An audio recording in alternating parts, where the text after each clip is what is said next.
Hello, good afternoon, and happy Friday. Welcome to this week's Alpha Leaks. My name is Declan. I'm the CEO of Aurora, and I'm also pleased to welcome Armand, our head of product, to actually share a couple of the updates that we're going to be going through today. Now, before we start, as I mentioned last week, we had a big week this week. As a leadership team, we met off-site to basically talk about what our strategy is looking like for the next quarter, and what, of course, 2026 looks like as a whole. We have some really, really exciting announcements that are going to be coming in the next couple of weeks. Both our new kind of product iterations and, of course, some core changes as well. Back in December when I first took over from Alex, my very first Alpha Leaks, I said to everybody that we were transitioning Aurora to kind of hyper growth mode and really focusing on the growth of the company. And that's really what the strategy meeting we had this week was about. We spent this quarter building a lot of the technology. We launched the new intent swap widget, and we have some fantastic expansion plans that is going to be extremely valuable for a lot of projects and a lot of businesses going forwards. So expect some changes to be announced in the coming weeks. We are going to be changing quite a few things, but it's absolutely going to be for the better, and it's absolutely going to support, our vision really and our mission statement.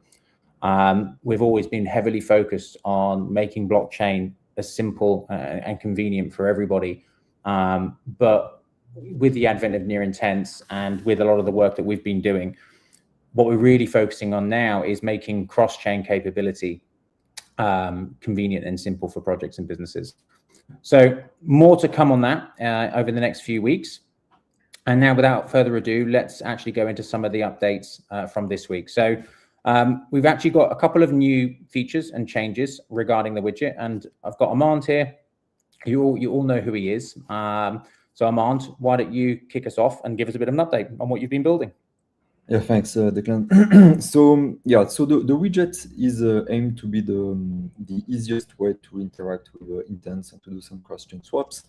And we do have a lot of features in the backlog, and we're always releasing small improvements here and there, with the plan of having actually bigger features in the coming weeks. As Declan mentioned, we will announce it in due time. So this is what you're seeing here is an example of an iteration of an existing feature about the deposit flow. So before you had to select the exact amount that you wanted to deposit onto your intents balance. Now we have removed that constraint, and you can just deposit any amount as long as you select the asset on chain. So as you can see, you just need to select the option to deposit from external wallet. Just select the asset, and anything that you send to this address will end up on your intents balance. So it just makes it way more flexible for people to deposit, and a little bit more in line with what you would expect from some kind of like a neobank product in a way. And then another feature that we added this week is the support for Stellar and for the Stellar wallets. So you are now able to connect your Stellar wallet directly onto the widget and trade with it. Okay, brilliant. Thanks, Armand. And I think there's another update that was released this week as well, right? Yes. Essentially that mode. Yes, also more for developers to improve the visualization of the widget. So there's two ways to integrate the widget. You have either the standalone mode or the DApp mode. So the standalone mode includes all the wallet connection feature inside the widget itself. The DApp mode reuses the wallet connect from your DApp, which makes more sense if you are adding the widget to an existing website. So before we didn't have the ability on the studio to actually test that flow.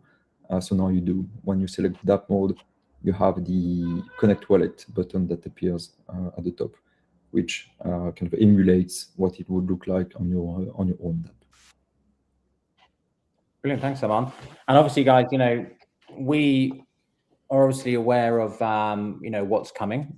So obviously you're seeing kind of features that are coming out that to you guys, you might be thinking, well, these, you know, these are unconnected. What does this mean? Well, you know, why are we doing things in the order that we're doing it? You know, but when we share the wider roadmap over the next quarter with you guys, and the direction that we're taking our products into, I think it's going to make a lot more sense. Armand, is there anything else you want to add on the intent side, either from obviously the updates from this week, or you know, kind of anything that we've been speaking about over the last week, you know, at the offsite? No, I think we're good. I think there might be some questions related to that, so we can dive into something specific then. Okay, cool. Okay, so moving on from the Intents updates there, of course, Near Intents have also had a big announcement this week. They've just passed the 15 billion all-time volume. You know, I think given the state of the market over the past, well, I'd say 3 months, but it's been longer than that. You know, the fact that they're still seeing month-on-month growth and volume increases is just a testament.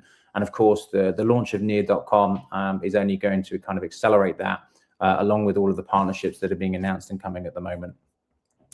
Coming back to the Aurora ecosystem, Omega, one of our partners, have actually expanded their prediction markets. So they now actually support a wider range of options available. You've got music, you've got stocks. If you haven't checked out what they're doing, please do. Their platform Olympus, which is part of the Omega network, which is built on Aurora, is constantly being kind of fed new updates and new opportunities for people to take part in within their applications. Now, we're going to come to the meme competition of the week. It seems that there's something happening that even I'm not aware of, right? So the theme this week seems to be having a special guest on Alpha League. So I don't know if someone forgot to update me on this, but actually I think it's a pretty cool idea. You know, so if any of you as members of our community would like to be a guest on Alpha Leagues to talk about your views on Aurora, you know, what you've been doing within our ecosystem, or what you're doing in general, or things that you would like to see, please do reach out. You can tweet me directly, or you can reach out to Igor or the team. Why not? I think it'd be quite an interesting thing actually to have some of our community members coming on here, putting a face behind the name, and giving us their views and what they would like to see as well. So let's have a look then. Plotting on how to become a special guest of Alpha Leaks. God, there you got the powerhouse of actors there. Major Laser, me and my friends celebrating special guest. Alpha Leaks in my exams. Okay. Johnny English, good choice, Craig. Okay, we've got one from Praise here, me as a guest. Yeah, see, I think they're all on this today, so clearly I've missed the memo somewhere. When I got to know I'm the special guest of Alpha Leaks. Yeah, you could help select the memes, to be fair. I would give you that honor, although you can't select yourself. Thank you, Dungeon Master. Immortal. Want to stack up some funds and be positioned as guest speakers. Why not turn this Friday for a full package of Alpha Leaks? Okay. Social anxiety, being called on stage. When Armand pretends to be me on Friday Alpha Leaks, but can't do it like the master of the community sees through it. That's right, Armand. You've been caught, buddy. Fair enough. I like that, Zane. You're winning. You're winning one of them this week, and just by dumb luck, it was when Armand was on with me as well. You know, which just makes it even better. Leoton, yeah, included as a special guest. And special guest. Okay, Julian. Okay, so yeah, Dungeon Master, you can have the second one, and Craig, I'm going to give you the third, just because I'm a huge fan of Rowan Atkinson. So they are our 3 winners for this week. As I said, there's going to be some really big updates that's coming from us. I actually think we're going to be sharing some of those announcements next week, not to put any pressure on you, Armand. You know, so please do join us next week and really find out more about what we're going to be doing. It's going to be a really important thing. And it's going to be a really important update as to what we're going to be working on and what the future of Aurora looks like without 2026 as well. So let's have a quick look at the questions. What do we have today? What next will be added on the near intents widget? So obviously Armand has just walked us through 2 of the updates. Today we've got the QR code for deposits to provide that kind of neobank-like experience. And we've now got DApp mode as well to help builders navigate the functionality and the workings of the widget when deploying it to their DApp. And of course, we'll be sharing some pretty big updates. Again, the goal is to share those next week. But there's one small thing we can also share that we're working on. It's the well-awaited feature, which is the transaction history. So that yes. is being tested at the moment. So hopefully we'll be able to release next week. Amazing. No, and that is something that actually quite a few of the projects and users have requested. So be good to see that live, and of course shared along with our other updates next week as well. Okay, so Leoton, hello. Any new projects for Calyx in spring 2026? Yeah, I'm going to be giving a bigger update on that next week. So please do stay tuned. I'll be providing some more information on Calyx, the future of Calyx, and what we're doing there on next Friday's session. Okay, we have a question here. Does the near buybacks with intents fees happen in real time? That is per swap.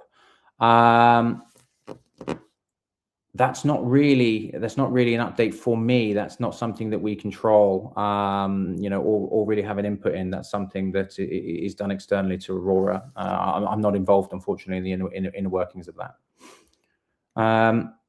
Okay, Immortal, please can you give a breakdown of the near intents widget? Will it be easier for newbies? Yeah. So look, the whole point of the swap widget is for people like newbies. In fact, well, one of the more interesting things that I think it was Armand yourself, right, who did this, was integrating the intents widget with the Claude skill, so that people can literally just ask Claude to integrate it for them. So it really is designed for kind of no-code scenarios. Now, of course, near intents has a native API called one-click swap, and a lot of projects that want to have kind of complete end-to-end control natively within their application are going down that route. But the near intents widget is designed for a much lighter touch, right? You can go in, you can customize the color schemes, the fees, the networks, the tokens that are applicable, and of course, more and more features that are going to be coming. And you can do all of that within our studio and then literally embed the code and off you go.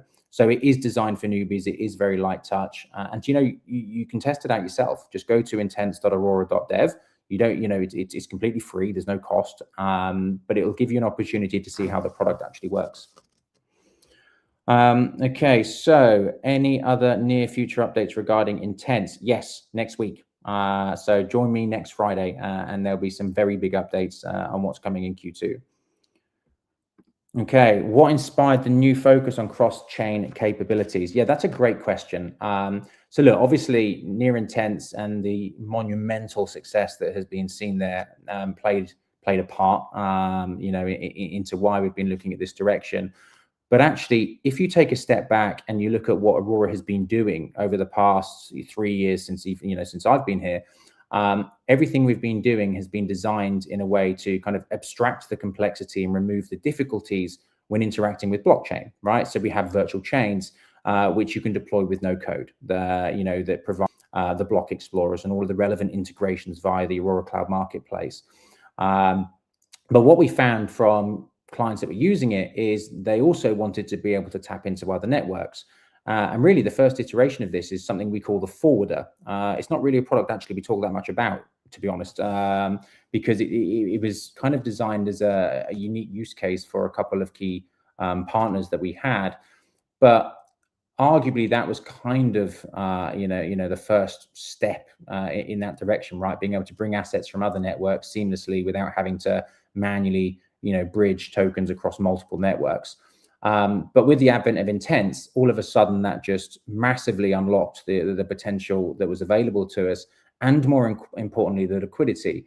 And many of you may have already read some of the articles where I've been talking about this, and the idea of kind of integrating and moving towards this kind of integrated system rather than everything operating in silo.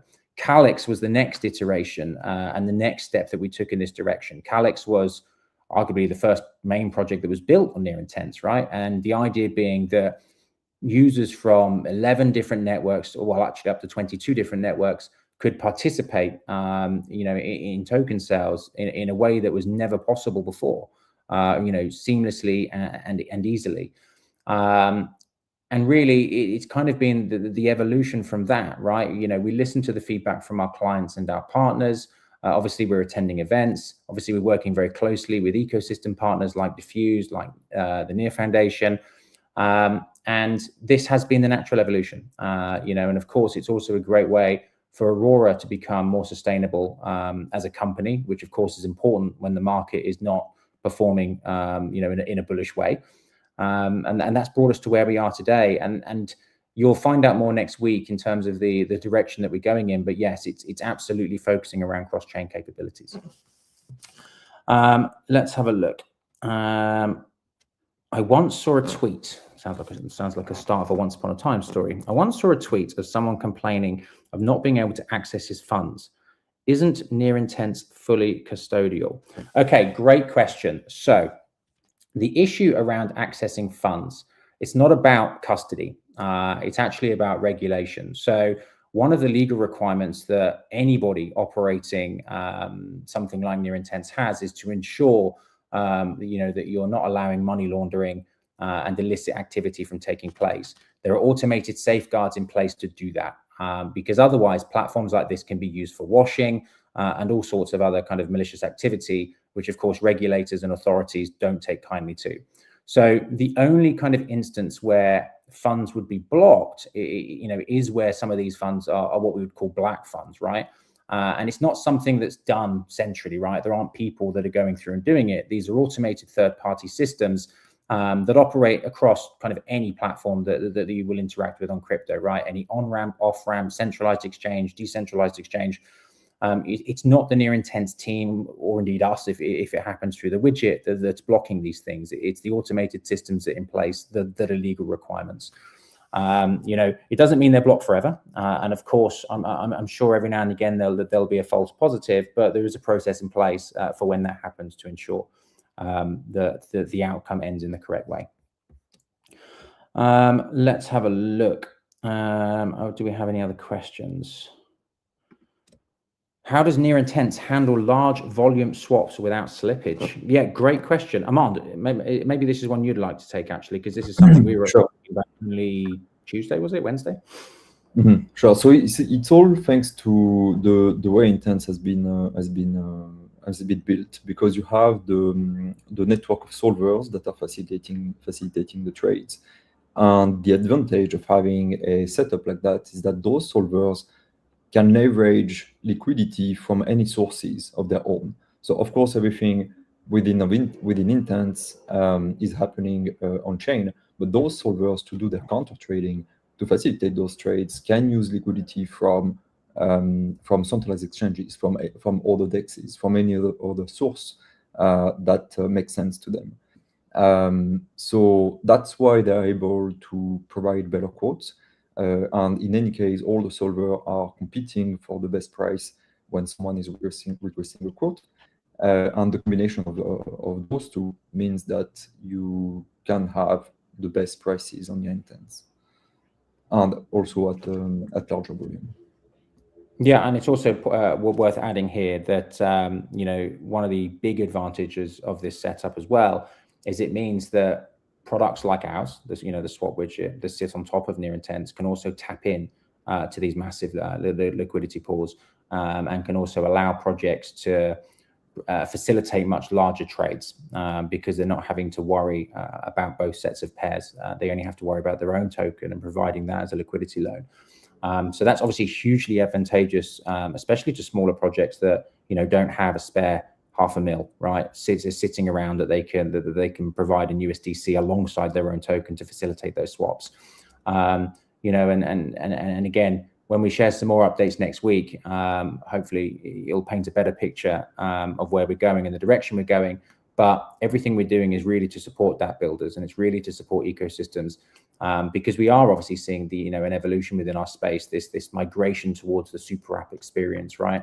And there's a lot of dApps and there's a lot of founders that I'm speaking to at the moment that are genuinely nervous about this, because where does that leave them, right? Well, we have a very good answer to this question, and it's an answer that I'll be sharing with you guys next week. Okay, I think there's one more question from Craig. Does Aurora get a portion of the swap fees from the swap widget? Yes, we do. So essentially, with the swap widget, the project can set any fee they want, and they then retain 60% of the fees, and Aurora retains 40% of the fees, which then goes back into developing the product. Of course, projects could also choose not to charge any fees. They just want to be able to provide a better user experience for their users. And in that scenario, obviously, the revenue share doesn't apply, but there is a minimum fee of 2 bips, which is still lower than anyone else you're going to see on the market, but is also critical just for kind of ensuring that the infrastructure is serviceable and fundable.